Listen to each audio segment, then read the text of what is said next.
thank you everybody for joining us for this special edition of Noah's Archive. And with us today, we have an interview with Sheldon Jean. Hello, Sheldon. Hey, what's up? How you doing? I'm not too mad, mate. Yourself? I'm doing good. I'm well. Sweet, sweet. So I'm going to jump straight into the questions because that's the only reason people are listening in. So, for those who don't know, can you tell us how you got into wrestling and just a bit about your time before you went to Japan? I got into wrestling a little different than most people. I was a fan from when I was a kid. And I was a kid. I was maybe 7, 6 when the Attitude Era was happening, but I was really able to pick up on what was happening during the quote unquote ruthless aggression era, like the John Cena, Randy Orton era. That's what I really was watching, and I was always a fan of it, but I never really thought to do it. Then around 18 years old, I started thinking about it, and that's around the time The Shield was on TV, and they really motivated me to consider doing it. And then I watched Triple H's documentary, The Kingdom Come, and right after I watched it, I knew I wanted to do it. So I typed in on Google how to become a wrestler. I found the school in Windsor, Can-Am Wrestling School. The head trainer was Tyson Dukes at the time. Scott D'Amore is the owner, and they trained me, man. And I trained for 2 years without a match, and then I started working matches about a year and some ago at this point. Uh, Scott is the vice president of Impact, I believe, and they have a NOAH agreement, Impact and NOAH. So that stuff is around the wrestling school a lot. And the president of NOAH came to our school just to see our school and to bring one of his top students to Canada in Windsor. And he saw me perform within the school, and he liked me, and he invited me to come down there for 3 months. That's kind of how it came about, very sporadically.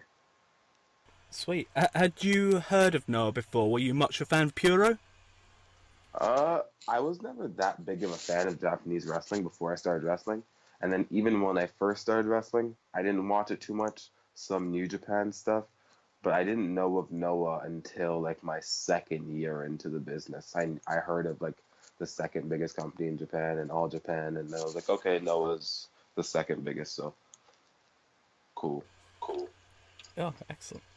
So, from there, obviously, you then go to Japan. What were your first thoughts when you arrived in Japan? Had you been to the country before? No, absolutely not. That was my biggest venture I've ever been on. I first got there, I believe it was September 28th or so. Got off a long ass plane ride, 14 hours, and got to the airport. I was extremely tired, and there's a bunch of people with cameras and stuff. And it wasn't necessarily for me, it's because the Impact guys were there too for one big show, the Yokohama show, which was a couple days later. So there's a bunch of cameras and stuff. But then they see me, also a foreigner, so they just ultimately assumed that I was an Impact superstar. So they're just all over me, and it was pretty it was pretty overwhelming. And they didn't understand what I was saying, and I was like, no, I'm not part of Impact, but I am here to wrestle, right? But then I got sorted, got into the bus, and was just driving to the where I'm going to be staying, and I was just looking out the window, and I'm like, what is my life right now? This is absolutely insane. And every day after that was roughly the same way, especially with the jet lag. Just didn't have a grasp of what was going on, just doing what was told in training thus far. But then, I'd say 2, 3 weeks in, I got a schedule and I got into a system, and then at that point I was pretty comfortable. Sweet, sweet. Did you have any personal aims before you went out? I want to do this, or is there something I specifically want to achieve during my time there? Wrestling wise or outside of wrestling? Both, personally and wrestling wise. Well, wrestling wise, I just wanted to gain as much skill as possible. I wanted to gain the stuff there that I wouldn't be able to gain here, which was mainly the discipline and just the different viewpoint of looking at wrestling and looking at working.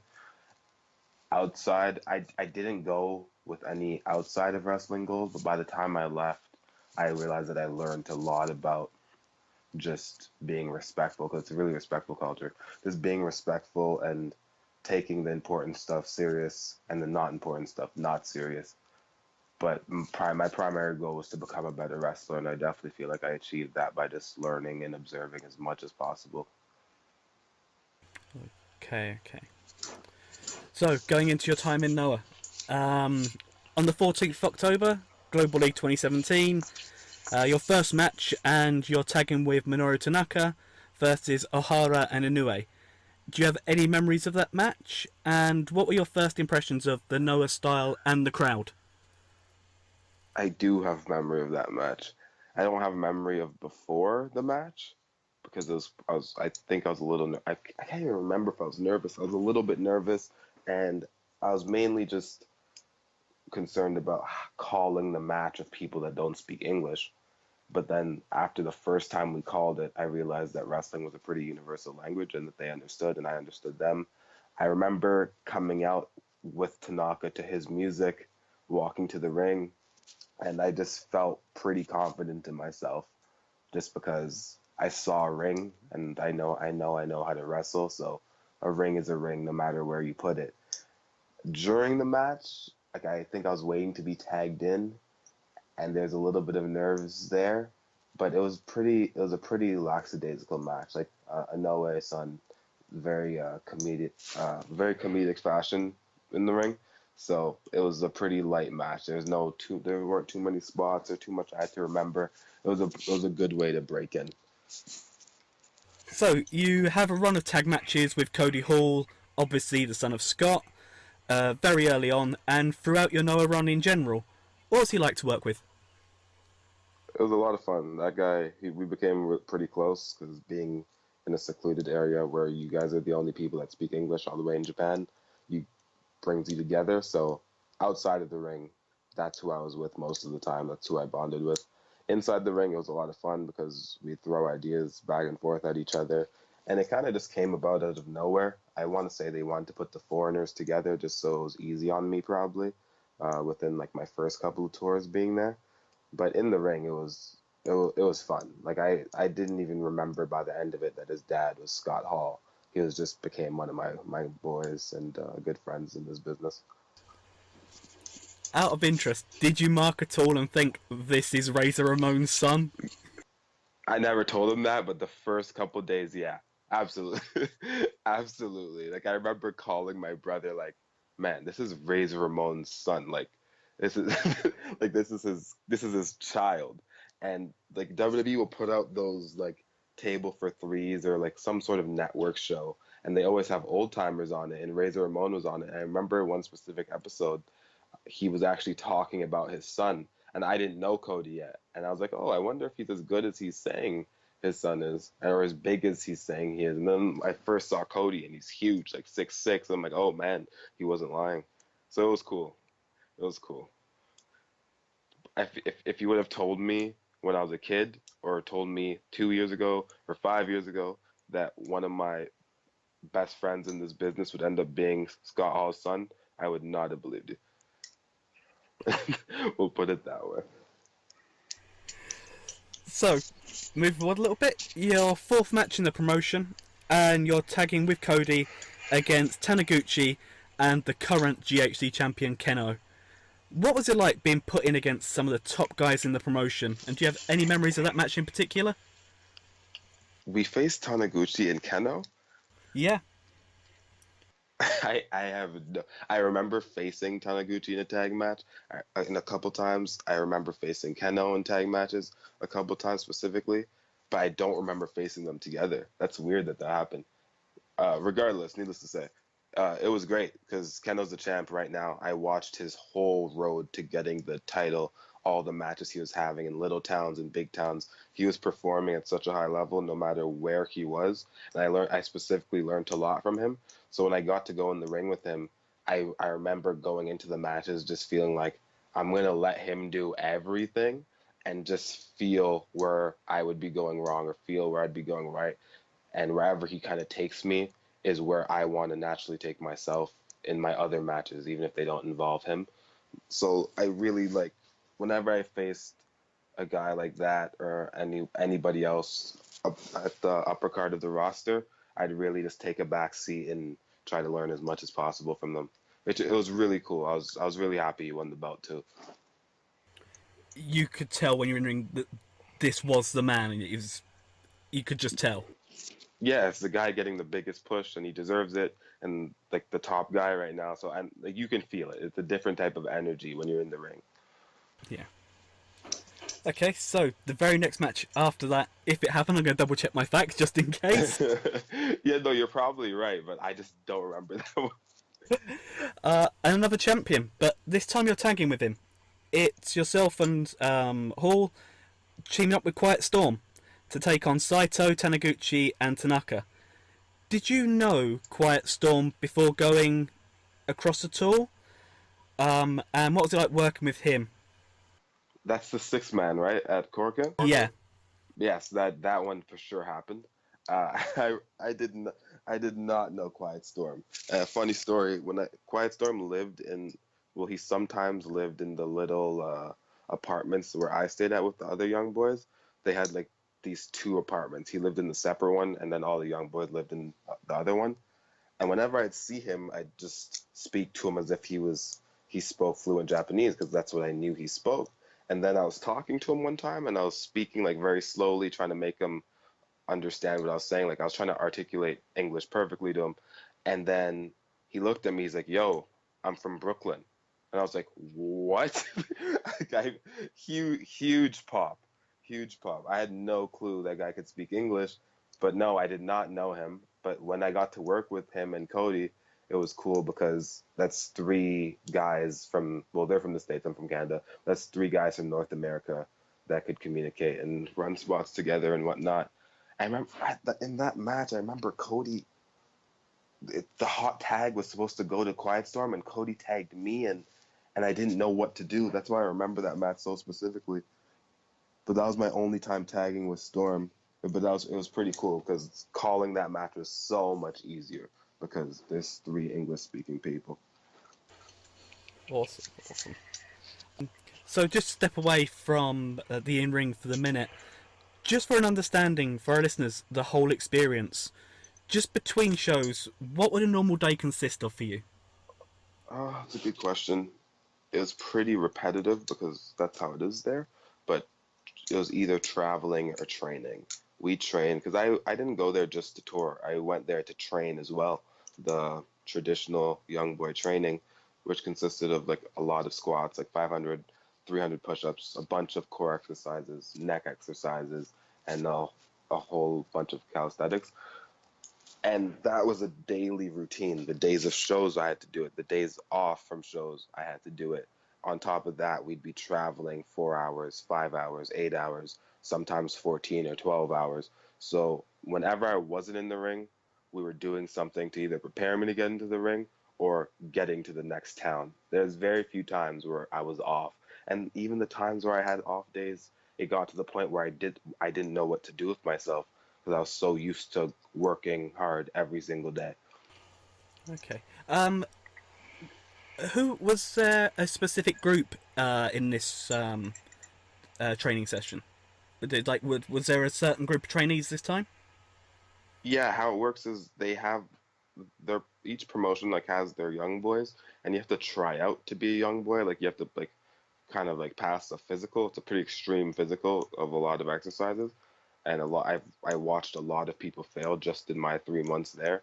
But getting there was three young boys already there that I moved in with, and the four of us were the ones that carried bags, trained every day, and just did all the dirty work around the promotion, like help clean up and stuff. Out of interest, who were those three? Have they made Noah debuts yet? One of them has made a debut. The other two haven't had matches. His name was Junta. I don't want to butcher his first name, but it was like they called him Milwaukee Sun, but I called him Junta. That was part of his ring name, and he really helped me out around the dojo and around the house. He really took me under his ring, and I appreciated that. But the other two haven't debuted yet, but I can't wait to hear that they have because I've been through a lot with those guys, and I would love to see them get their debut. Cool. So you touched on something there which some people might not understand. The housework, for example. Can you explain exactly what a trainee's life is in regards to like the main event guys and how it differs? Oh, it's sun and the moon. It's so much different. For example, you mentioned Keno. Like after that match, Keno goes to the back, gets changed, and waits for the bus, and he goes home like everybody else. After my match, I have to get ready. I have to make sure there's waters in the locker room. I have to go back out to the arena and second row, which means watch under the bottom rope. So it's the second rowing is when the young boys go outside to the ring and watch the match from the closest angle possible for learning purposes. And I had to do that every single show. So after I'd wrestle, I'd go to the back, change, go out, do that. When the show's done, I'd have to bring bags to the bus, clean up the whole venue. Whereas in someone like Keno or Mayor Fuji or Sugira have already paid their dues and they just, like any other superstar, they just leave. So the young boy style, there's even outside of the ring, it's just a whole lot of respect and earning your dues and paying it forward. Yeah. Okay, so back to some of the ring questions. 7 November, and you take on the junior tag champs, Raytel, Hayata and Yohei. It's a relatively short match at 7 minutes, but what was it like working with them? Who was my partner? I can't remember. I think it may have been Cody. Hayata and Yohei. Oh, this was really fun. That was one of my favorite matches I've had thus far. I forgot your question, but because I got thrown off, but that was a very fun match. I love that match. One of my favorite ones. Is that because of the way you clicked in the ring with those guys? Yeah, so because they're the champs at the time. They might still be, I don't know, but they're smaller, so it was a very fast-paced match. And with my style, like yes, I'm a heavyweight, but like I can move. I'd like to think I can move like some of the cruiserweights. So it was really good to tap back into that 205 style. And it was just fast and exciting, and the crowd was really good. It was in a small venue, but it was packed. So we had a lot of fun. We were mad that it was so short, but that was one of my matches in Japan where I was like, whoa, that was insane. Like I'll remember that match forever. That's something that people may not get. Is there the same way that it works in America in the gorilla position? Is somebody saying, okay, that match ran long or that match ran short, and they're doing it on the fly? Or are you told before you go out, this is the amount of time you've got, go work it? You're told the amount of time you have, but nobody would say anything to you if you went over. And that's not even an American Japanese thing. It's just a wrestling thing. Some people care about times, some people don't. Some people implement like very strict time periods. Some people don't. Noah, they're pretty good. Like even though they're a very professional company, they're pretty good with times, but because nobody would really go over. And if someone did go over, there'd be barely. So there was nobody in Gorilla tracking time. But if you went 10 minutes over the time they gave you, you'd definitely hear about it in the back. But that never happened. Okay. So, 2 months after your debut, pretty much to the day, you get your first single match, taking on Kitamiya. How did your mindset change from tag matches and six mans to singles competitions? I saw that on the schedule and I got pretty excited because I was like, finally, like I get my singles, and I liked it because I felt like they wanted me to prove myself within the tags so they could see if I could have the singles. So when I saw it scheduled, I was like, oh man, they believe in me, so it's time to like show them why type deal, you know. So the day of the match came, like I was pretty focused, like thinking of ideas in my head, but I didn't want to put them out there until I saw that he was open to it. Because as a young boy, you can't just come with a bunch of ideas for a match. You let the vet call it, and then it goes how he wants it to go. Katami was very cool with me. He was one of my good friends when I was there. He was really cool with me that he always liked my ideas. So that first singles match, I called the entire thing. Like it was all under my tutelage, and I really enjoyed it, and I felt like I did well, and people told me we did well. So that's another one of my favorite matches there. Cool, so literally you had no advance warning, you came up, it's up on the board, singles match tonight. Yeah, I was on the Noah website. Like I just typed in the Noah.com and I checked. I'm like, oh, I have a singles in like a couple of weeks. This should be interesting. And my whole mindset just changed where I was back to like, because there's a difference. When you're in a tag, there you can rest. It's not all on you. This one, it's all on me. So if the match is bad, at the very least, I'm taking 50% of the damage. And in Japan, I'm gonna end up taking 100% of it. So I really got focused and aggressive for it, and I enjoyed it. Cool, cool. So, very next match, and you're up against the GHC Tag Champs, tagging with Cody Hall to take on the 50 Funky Powers, Yone and Quiet Storm. Yone, obviously, long-time mainstay with Noah and multiple-time champion. What are your experiences with him? Yona, he was cool. When I first my first day there, he gave me an afro pick because his he has a big his he has the he has the disco gimmick, right? So he has a big afro, and nobody else's hair there could be you. A comb couldn't go through their hair. Just the afro pick didn't work on the hair. So I was like the only other guy that used the pick. So the first day he saw me and he gave me one, and from then we always bonded and made jokes about it and whatnot. Then in that match, I remember that match as well. It was cool to go into the champs. I liked the venue. I don't remember where I was, but I liked the venue, and it was good because they have their set tag moves, their tag taunts, and the spots that they do because they're super over. So I was pretty much just feeding for them the entire time, and it was cool to because I'd be second rowing a lot, and I'd see them do this, and then finally I got to tag against them and got to be involved in it. So that was cool. Yone seems to me to come across as like a approachable kind of guy. Backstage, is he one of those people who younger wrestlers can go to for to try and get advice, as he's one of the elder statesmen of the company? Yeah, I'd say so, absolutely. And it's not like there's anybody that's not, but he's probably up there with Mayor Fuji as the most approachable people to go to for advice or just to talk to in general. A lot of those guys, it's like you start a conversation with them, they won't talk to you, but there's countless times where Yone would say something to me before I said something to him. Like he's a cool guy. Um, so just in general, what's the difference between a Canadian and Japanese dressing room? No, Noah is a big company, a big professional company. So the backstage life is obviously a lot more organized than a random independent scene in Canada.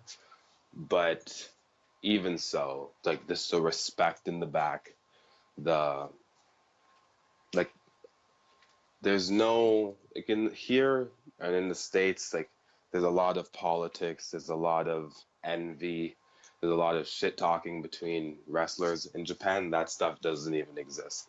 Everybody wants everybody to do well, and everybody watches everybody's matches wanting them to do well. And that doesn't happen so much here. There, not to say that there aren't people in North America that are cool with other wrestlers, but in Japan, heat between like real life heat in the back is non-existent for the most part. Okay, it's interesting. So into December, Winter Navigation, and you tag with Ogawa to take on Akitoshi Saito and Masao Inoue. What's it like working with like three genuine vets of the promotion? it's it's fun, but it's taxing because they don't want to do anything. And I remember planning that match specifically that they were all like kind of just want to go through the motions, and the whole match was pretty much my offense. So whether it was getting countered or I was hitting the moves, like I remember saying, okay, this is what I'm gonna do for my comeback, that I'm good, and they're all like, no, no, no, we need you to do more. And I'm like, okay, you don't have to tell me twice. So it was fun. Uh, and no way is always fun to work with. Ogawa, I think that was the first time or second time with Ogawa, and it was fun. I think I watched that the other day on YouTube. Someone put it up. So next event, and you're tagging with another veteran, but very different, Taiji Ishimori. What's it like working with him? That that was amazing because that's the X Division champion. That's the X Division Impact champion, and he's a stud. Like he looks great. He moves like a maniac. Like he's so in shape and so athletic. He can do. I was on the apron watching him during that match, and just watching what he was doing, and I was just like in awe, like all of the fans. Like I almost forgot what I had to do in the match. But he's such a nice guy, and like off the bat, he doesn't seem too approachable, but he's so nice. He was really open to me doing moves. He was really open to like all of my ideas, and like that was another one of my favorite matches for sure. And it was cool to work with someone that's so highly regarded in the business. So yeah, as I said, you went from three more hard-hitting vets to Ishimori. Is it difficult from an in-ring perspective, working different styles every night? Throughout the tour, you had a lot more single matches against like Ogawa, Misawi, Nagai, 69 and Katoge. So just every night, completely different styles. What's that like for you? I was taught here by Tyson. That one of the Tyson only trained me here for the first 5 months, but one of the biggest things he taught me was he said once that you have to be able to do everything and be formless, and that when he goes into matches at this point in his career, he's okay because he knows he can work any style. So I've always, even before Japan, tried to make that a thing with me where I could work any style and know why I had no choice because, like you said, every day I was wrestling somebody different, whether it was big or small, technical or high flying. So in those singles matches, you just get and I've watched all of these guys because I'm second rowing every show, so I know what everybody does. And once I saw I had that like 4 or 3 singles matches in a row, I already started planning in my head the pace I'm going to be going at, the type of moves I'm going to do that day, the type of moves I won't do, the types of moves where I'm too big to take from them, are the ones that will work. So I was pretty prepared going into all of these matches. And with all the downtime on the bus traveling, I had nothing else to think about but to how I'm going to go into these matches. So jump into the end. Your last match of the tour is on the 22nd of December at Korakuen Hall, tagging with Cody against Nakajima and Kitamiya. Did you know this was going to be your last match at the time? Yes, I knew. You knew, okay. Any memories of that match in particular? I remember that last match the most because the last one. Also because Nakajima, I never got to work with him the entire time, and he's my favorite Noah wrestler from the first time I watched him because I didn't know who he was until I was there. And yeah, right off the bat, I saw him like, this is my favorite guy. And it's ironic that in my last match, I got to work with my favorite guy and the guy I had my first singles with, and I get along with. So I remember we got a short amount of time, but Cody and I said, like, it's my last match. Let's just go for it. And let's just go as hard as we can and have fun with it. And that, if I had to pick one match that I could keep forever, I get to keep them all forever. But if there's one match I could keep forever, it's that last one. I really liked it. Excellent. That night was a big one for Noah and was actually the focus of our first podcast, with the Great Kabuki retirement match and Keno defeating Eddie Edwards that night to win the GHC title. Were you second row for any of this? I was second row for all of it. Oh, Yeah, Eddie and Keno was insane. That was absolutely insane. It was so hard hitting. Eddie throws some of the hardest chops I've ever seen in my life, and Keno's chest kicks, Keno's double stomp, all of that is so good. And like I said, I watched Keno's whole like road to this Eddie Edwards match, so I was right there rooting for him. There was a point in time where me and the other young boy weren't even paying attention to what we were supposed to be doing, and we were just marking out on the side.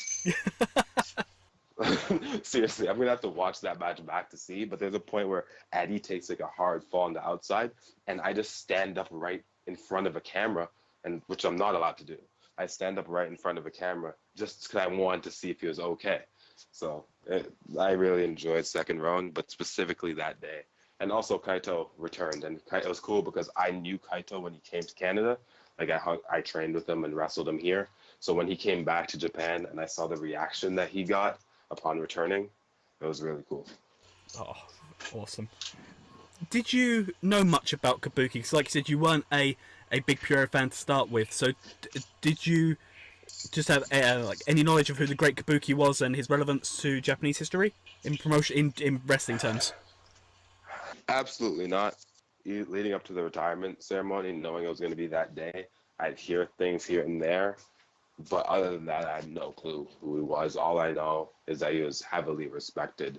And we all went out and like surrounded him during the retirement thing and like clapped for him. And everybody was out there before the actual show started that day on the 22nd. So, or 21st, whenever it was. But yeah, I didn't know much about him. Who did you enjoy working with most during your time in Noah? I guess it has to be Cody because I tagged with him like 12 times. But impartial to that, my favorite person to work with, mm, I liked it all, but I'd have to say Katamiya. Uh, I faced him in my last match. I faced him in my first singles. I faced him in another singles after that too, and it was just great. He's so open to everything, and I felt like we just had like a good connection in the ring. We had like instant chemistry, and he liked my style, and I really liked his. So that was my favorite opponent there. So very different backstage experience, but were you ribbed at any time, or does that just not happen? No, I saw the other young boys get ribbed, but I was never ribbed. So like I was treated like a complete young boy because I was paying my dues, trying to earn my stripes there, carrying bags and whatnot. But I was still like a foreigner, and I was still like a 6'2", 220-pound guy. So I feel like I didn't get the ultimate young boy experience, like getting ribbed as much as the other guys would, just because I'm not from there, and I'm also a pretty physically imposing person because I was really tall over there. So I think that helped me out. Did you notice that more at the size difference when you're in Japan versus when you're in ring in Canada and North America? Is it more Oh, noticeable? 100%. Yeah. Yeah, it's 100%. Even on the streets outside, you, you never see someone that's taller than me. Whenever I did, it was like a surprise. And on the Noah roster, I think I was like fourth, latest, fifth tallest guy on the whole roster. And one of the guys that were taller than me was Cody. That's the genetics of Scott. You can't get away from that. Yeah, you can't you can't beat it. I think I know the answer to this based on what you've been saying, but what's the main thing you feel you took away from this tour of Japan? Discipline. I can get into that more, but it's just discipline in all aspects of working, in all aspects of life. As far as in ring goes, I was telling my brother that I don't think I can be put in a position to ever have a bad match again because in Noah I learned how to not call bad matches. Mayor Fuji told me that what we're doing is performing, and if you plan your performance accordingly, there's more of a chance that the performance will go well. But if you plan the performance poorly, it's likely to go bad. It could go good, but it's likely to go bad because it was planned badly. So I really learned how to plan matches well and at the very least average. So that's the biggest thing in the ring I took from it.